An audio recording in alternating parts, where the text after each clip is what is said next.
একজন পুলিশের এসপি, প্রশাসনের ঊর্ধ্বতন কর্মকর্তা, তিনি তার স্ট্যাটাসের মধ্যে বলেছে, আমরা বিশ্বনবী মুহাম্মদ রাসূলুল্লাহ সাল্লাল্লাহু আলাইহি ওয়াসাল্লামকে সর্বকালের সেরা মানব মানি না। নাউজুবিল্লাহ কোন, মানে আমাদের নবীকে সেরা নবী সে মানে না, আমাদের নবীকে সর্বকালের আদর্শ সে মানতে চায় না। তাকে প্রশ্ন করা হলো, আপনি কেন নবীকে সেরা নবী মানবেন না, সর্বকালের আদর্শ মানবেন না, কারণটা কি? সে বলতেছে তার কারণ হলো মুসলমানদের নবী মুহাম্মদ এ ছিল দুশ্চরিত্রবান। নাউজুবিল্লাহ বলেন। সে বলতেছে এ ছিল দুশ্চরিত্রবান, লুচ্চা। তার কারণ হলো সে একাধিক বিয়ে করেছে। আম্মাজান আয়েশা সিদ্দিকাকে 9 বছর বয়সে বিয়ে করে বাসর ঘরত নিয়ে গিয়ে আয়েশা সিদ্দিকার উপরে যৌন হয়রানি করছে। নাউজুবিল্লাহ বলেন। এমনকি তার অভিযোগ, রসুলের পালক পুত্র তার স্ত্রীকে, পুত্রবধূকেও তিনি বিয়ে করেছে। তার মানে বোঝা যায় তিনি ছিলেন মানসিক বেকারগ্রস্ত, তার যৌন চরিত্র ভালো ছিল না, তিনি দুশ্চরিত্রবান। সবাই একসঙ্গে চিৎকার করে বলেন নাউজুবিল্লাহ। এখন বলেন, বাংলাদেশের মধ্যে 90% মুসলমানের দেশে আমাদের রসুলকে যদি কেউ দুশ্চরিত্রবান বলে গালি দেয়, আমরা কি এটা মেনে নিতে পারি? এটাকে আমরা মানবো? আর একটা তথ্য শোনেন, এই যে পুলিশের এসপি যে বক্তব্য দিয়েছে, এর বাবা সাবেক বন সংরক্ষণ কমিটির সদস্য ছিল, যার দায়িত্ব ছিল বাংলাদেশের বনকে সংরক্ষণ করা। ও তো বনকে সংরক্ষণ করেনি, হাজার হাজার কোটি টাকা বনের গাছ বিক্রি করে, জায়গা বিক্রি করে কানাডায় পালিয়ে গেছে দেশের টাকা চুরি করে। তার মানে বোঝা গেল আমাদের দেশে একটা কথা আছে, যেমন বাবা তেমন পুত্র। তোর বাবার যে কর্মকাহিনী, তোর কাছ থেকে আর কিছু ভালো কিছু আশা করা যায় না। আমরা প্রথমে সরকারকে বলবো, পুলিশের কর্মকর্তা হয়ে নবীর বিরুদ্ধে গালি দেবে, চরিত্র নিয়ে কথা বলবে, এমন প্রশাসনের চাকরি করার কোনো অধিকার নাই। এখন আমার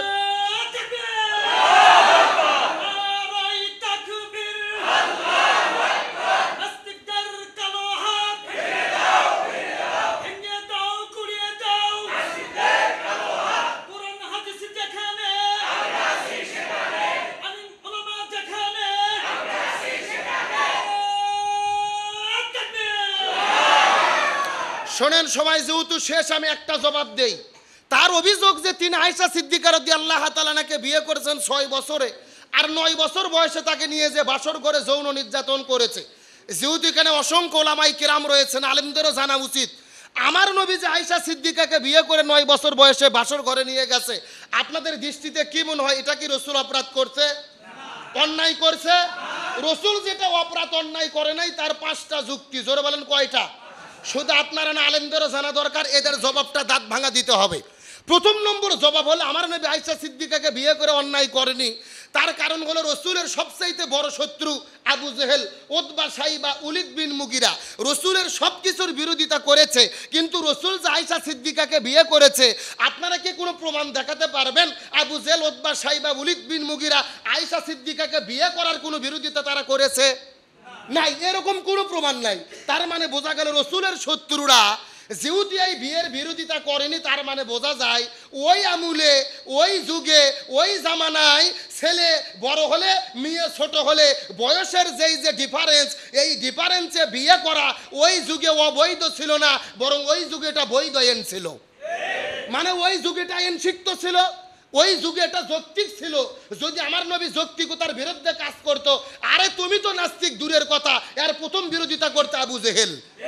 তাহলে যেহেতু আবু জেহেলের বিরোধিতা করেনি, তার মানে বোঝা গেল ওই জামানায় এটা কি ছিল, আইন সিদ্ধ ছিল, আইনে ছিল। 2 নম্বর কারণ হলো, আমরা যারা বিয়ে করি, আমাদের বিবাহের প্রধান কারণ হলো যৌবিক চাহিদা। আমরা বিয়ে করে আমাদের স্ত্রীর সঙ্গে যৌবিক চাহিদা পূর্ণ করতে চাই। কিন্তু আমার নবীজি শুধু যৌবিক চাহিদার জন্য বিয়ে করে নাই, বরং আমার নবীজি ছিল এগুলোর চাইতে সব কিছুর ঊর্ধ্বে। আমার নবীজি বিয়ে করেছেন আল্লাহর হুকুমে, উম্মাতের কল্যাণে। এখন বলবেন হুজুর রসুল যৌবিক চাহিদার জন্য বিয়ে করে নাই, প্রমাণ? 1 নম্বর প্রমাণ, আমার নবীজি সর্বপ্রথম বিয়ে করেছে আম্মাজান বিবি খাদিজাতুল কুবরা রাদিয়াল্লাহু তাআলা আনহাকে। রসুলের বয়স ছিল 25 বছর, খাদিজার বয়স ছিল 40 বছর ভালো করে বুঝবেন। রসুল খাদিজাকে বিয়ে করার পরে খাদিজা রসুলের ঘরে 1 নয় 2 নয় 24 বছর 6 মাস সংসার করেছে। তার মানে আমার নবীজি 50 বছর পর্যন্ত খাদিজার সঙ্গে ঘর সংসার করছে, আর কাউকে বিয়ে করেনি। শুধু বিয়ে নয়, আবু জেহেল রসুলের কাছে গিয়ে বলেছে, মোহাম্মদ তুমি তোমার ধর্ম ছাড়ো, আমাদের ধর্মে ফিরে আসো। ফলে কি পাবা? 1 নম্বর, পুরো মক্কা রাজত্বের চেয়ারের ক্ষমতা তোমাকে দেওয়া হবে। পুরো মক্কায় যত সম্পদ আছে, স্বর্ণের খনি আছে, তোমাকে দেওয়া হবে। পুরো মক্কার ভেতরে যত সুন্দরী রমণী। কেন বিয়ে করেছেন? হাদিসের মধ্যে এসেছে, রসুল বলেন জিবরাইল আলাইহিস সালাম একদিন রাতের বেলা স্বপ্নের মধ্যে এসে আমাকে দেখাচ্ছে সুন্দরী একটা ফুটফুটো সুন্দরী একটা মেয়েকে আমার সামনে দেখাচ্ছে। আমি জিবরাইলকে জিজ্ঞেস করলাম, ও ভাই জিবরাইল, এই মেয়েটাকে? জিবরাইল বলতেছে, এটা হলো আবু বকর সিদ্দিক রাদিয়াল্লাহু তাআলার মেয়ে আয়েশা সিদ্দিকা। আল্লাহ একে আপনার স্ত্রী হিসেবে পছন্দ করেছে। সুবহানাল্লাহ বলেন। তার মানে আমার নবী আয়েশা সিদ্দিকাকে বিয়ে করছে কার পছন্দে? আরো জোরে বলেন। এটা গেল 3 নম্বর কথা। 4 নম্বর দলিল হলো আমার নবী আম্মাজান আয়েশা সিদ্দিকাকে বিয়ে করেছে উম্মতের কল্যাণে। কেমনে কল্যাণ? আয়েশা সিদ্দিকাকে বিয়ে করে রসুল ঘরে নিয়ে গেল 9 বছর বয়সে। রসুল যখন বিদায় নেয় আয়েশা সিদ্দিকার বয়স হলো 18 বছর। তার মানে আয়েশা সিদ্দিকা সংসার করছে মাত্র 9 বছর। এই 9 বছরের ভেতরে 1 নয় 2 নয় 2210টি 2210টি হাদিস আম্মাজান আয়েশা সিদ্দিকা বর্ণনা করেছে। রসুল বিদায় নেওয়ার পরে অনেক সাহাবীরা, মহিলারা, হাজার হাজার সাহাবী তাবিঈরা আয়েশা সিদ্দিকার কাছে গিয়ে এই হাদিসগুলো জানতো, শরীয়তের মাসলা মাসাইলগুলো জেনে নিত। এখন রসুল যদি আয়েশা সিদ্দিকাকে 9 বছরে বিয়ে না করে 18 বছরে বিয়ে করত, এই মুসলমানদের, মুসলিম উম্মার এই মহান খেদমতকে আয়েশা সিদ্দিকা করতে পারতো? এই ফয়সালাগুলোকে আমরা পাইতাম? তার মানে বোঝা গেল রসুল আয়েশা সিদ্দিকাকে বিয়ে করেছে মুসলমান, মুসলিম উম্মার কল্যাণের জন্য। আর সর্বশেষ কথা, আয়েশা সিদ্দিকাকে রসুল 9 বছরে বাসর ঘরে নিয়ে গেল। তুমি বলতেছো যৌন নির্যাতন করছে। আয়েশা সিদ্দিকা এমন কথা কি জীবনে কখনো বলেছে? বরং আয়েশা সিদ্দিকার কাছে রসুল যাওয়ার পরে জিজ্ঞেস করলেন, রসুলের ওফাতের পরে আয়েশা সিদ্দিকা, রসুলের ব্যাপারে তোমার মতবাদ কি? আয়েশা সিদ্দিকা বলে, তোমরা কি কোরআন পড়োনি? পবিত্র কোরআন যা, আমার নবীও ছিল তা। সুবহানাল্লাহ কোন? আর এই কোরআনের মধ্যে আল্লাহ তাআলা বলেছেন, ওয়া ইন্নাকা লা আলা খুলুকিন আযীম, আমার নবী হলো পৃথিবীর সর্বশ্রেষ্ঠ চরিত্রের অধিকারী। যে রাসূল সম্পর্কে আল্লাহ বলেছেন, ওমা আরসালনাকা ইল্লা রাহমাতাল লিল আলামিন, আমার নবী হলো জগৎ সমূহের জন্য, জগৎ সমূহের জন্য রহমত স্বরূপ। তাহলে রসুল আয়েশা সিদ্দিকাকে বিয়ে করলে আয়েশা বলেন, আকাশে একটা চাঁদ আছে, আমার ঘরেও একটা চাঁদ আছে। সুবহানাল্লাহ কোন? বলতিস আকাশের চাঁদ সকালবেলা উদিত হয়, সন্ধ্যায় অস্ত যায়। আর আমার চাঁদ হলো মুহাম্মদ রাসূলুল্লাহ সাল্লাল্লাহু আলাইহি ওয়াসাল্লাম। এশার নামাজের পরে আমার ঘরে উদিত হয়, আর ফজরের আগ পর্যন্ত আমার ঘরে অবস্থান করে। তাহলে আয়েশা সিদ্দিকা রসুলকে বিয়ে করলো, ওর জীবন যৌবন সংসার গেল। আয়েশা সিদ্দিকার কষ্ট হলো না, নবীকে শ্রেষ্ঠ বলে চরিত্র সার্টিফিকেট দিল।